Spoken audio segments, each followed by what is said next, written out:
Tiens. La toute fin du dernier épisode de la saison 2 de Severance révèle la vérité sur le projet Cold Harbor de Mark et son lien avec la dernière pièce de l'étage des tests. Allons. C'est l'heure de l'histoire, mon poulet au miel. On ouvre les petits volets. Cœur vaillant, œil sur la balle, on ne peut pas perdre. Depuis le début de la série, l'un des plus grands mystères entoure le rôle du département de raffinement des macrodonnées et la signification réelle des nombres qu'il trie. Le rôle est extrêmement flou, différents fichiers leur sont attribués comme Sienna, Tumwater et maintenant Cold Harbor, dans lesquels ils doivent trier des groupes de nombres en fonction des sentiments qu'ils suscitent chez les raffineurs. Certaines théories avançaient que les chiffres du RMD étaient dénués de sens, s'inscrivant simplement dans le cadre d'une expérience psychologique menée par l'équipe. Cependant, cette théorie est devenue beaucoup moins plausible après qu'Elena Egan a souligné l'importance pour Mark de terminer le dossier Cold Harbor dans l'épisode 2 de la saison 2. Après avoir laissé les téléspectateurs dans le doute quant à la signification de Cold Harbor, l'épisode 7 de la saison 2 a révélé que la dernière pièce de l'étage des tests portait également le nom du dossier. Cela a ouvert la voie au final de la saison 2 qui a révélé la vérité sur Cold Harbor et son importance.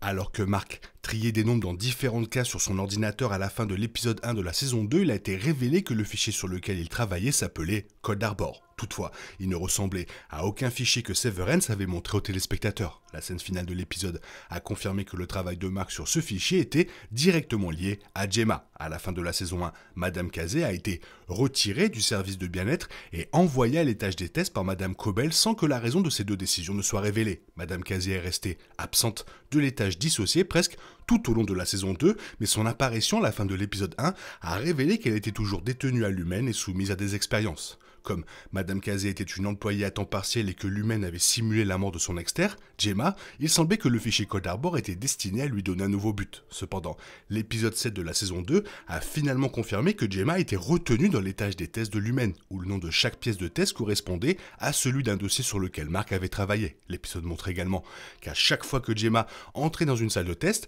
elle se transformait en un nouvel inter, mais ne se souvenait d'aucune des expériences de ces inters après être sortie de la pièce. L'épisode 7 laissait également entendre que Cold Harbor était la dernière salle de test pour Gemma, laissant entendre qu'elle serait prête à y entrer une fois que Mark aurait terminé de peaufiner le dossier Cold Harbor.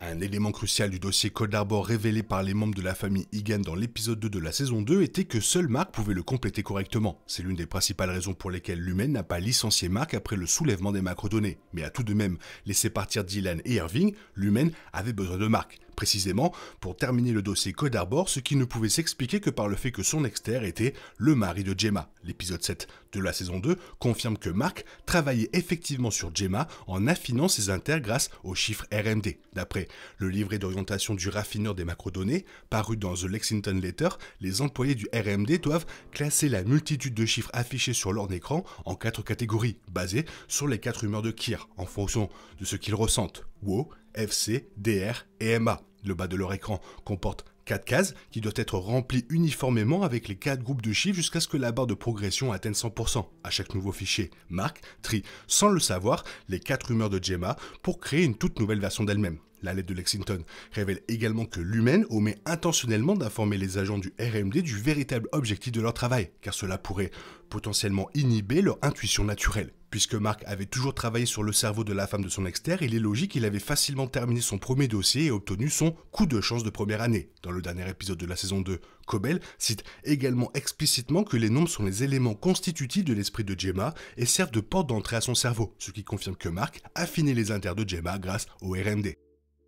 Comme le révèle l'épisode 7 de la saison 2, les inters de Gemma sont exposés à des situations et événements traumatisants dans les salles d'examen. Tandis qu'une salle lui impose des soins dentaires, une autre la plonge dans un voyage turbulent. Après que les inters de Gemma quittent la salle et redeviennent Gemma, sa mémoire est testée par le docteur Mower qui lui demande si elle se souvient de ce qui lui est arrivé dans les salles. Bien que Gemma ressente des douleurs physiques suite à ses expériences dans ces salles, elle semble n'avoir aucun souvenir de ce qui s'est passé. Cela permet à l'humaine de confirmer que les barrières de dissociation tiennent bon, prouvant le succès de leur expérience. Dans l'arc final de la saison 2, Mark termine de peaufiner le dossier Cold Harbor, qui établit que le dernier inter de Gemma a été développé et est prêt à être testé. Lorsque Gemma entre dans la chambre Cold Harbor, elle se transforme en son nouvel inter, n'ayant aucun souvenir de sa vie en tant que Gemma.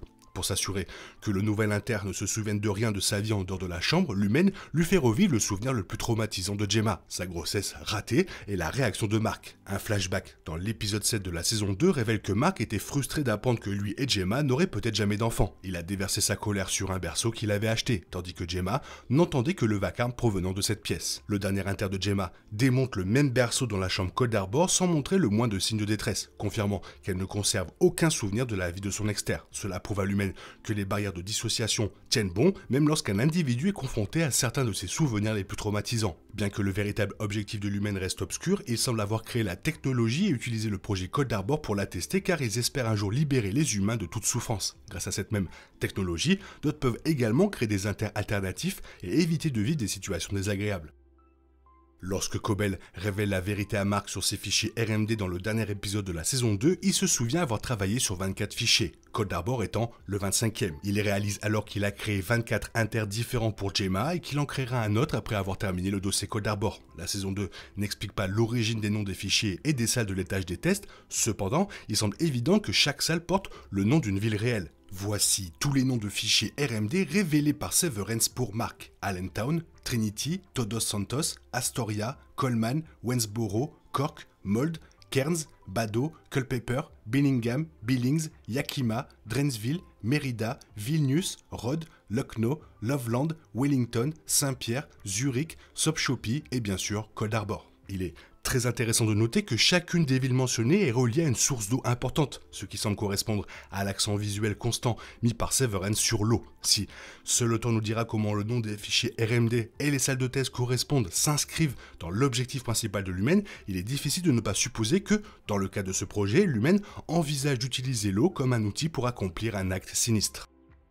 Gemma a été retenue captive à l'humaine car l'entreprise voulait tester sa technologie de dissociation sur elle. Après que le test final de Gemma dans la salle Cold Harbor a prouvé que son interne n'avait conservé aucun souvenir, sa mission au sein de l'entreprise était accomplie. L'humaine devait donc la libérer. Gemma ayant déjà trop vu les rouages internes de l'humaine et ses expériences humaines contraires à l'éthique, l'entreprise ne pouvait tout simplement pas prendre le risque de la libérer. De ce fait, l'humaine avait prévu de tuer Gemma, la traitant davantage comme un sacrifice pour apporter une technologie révolutionnaire au monde. Étant donné la violence avec laquelle Drummond attaque Mark dans le final de la saison 2, il est difficile de ne pas croire que même le rôle de Mark à l'humaine ait été accompli. L'humaine ne le considérait probablement pas comme une menace car il aurait de toute façon cessé d'exister après son renvoi. Gemma, quant à elle, était dans les tâches des tests, ce qui lui a permis de voir tout ce que l'humaine avait fait pour améliorer la technologie dans la série. Elle pouvait ainsi dénoncer l'entreprise et révéler ses secrets au monde extérieur, expliquant pourquoi l'humaine espérait la tuer dans le final de la saison 2 de Severance.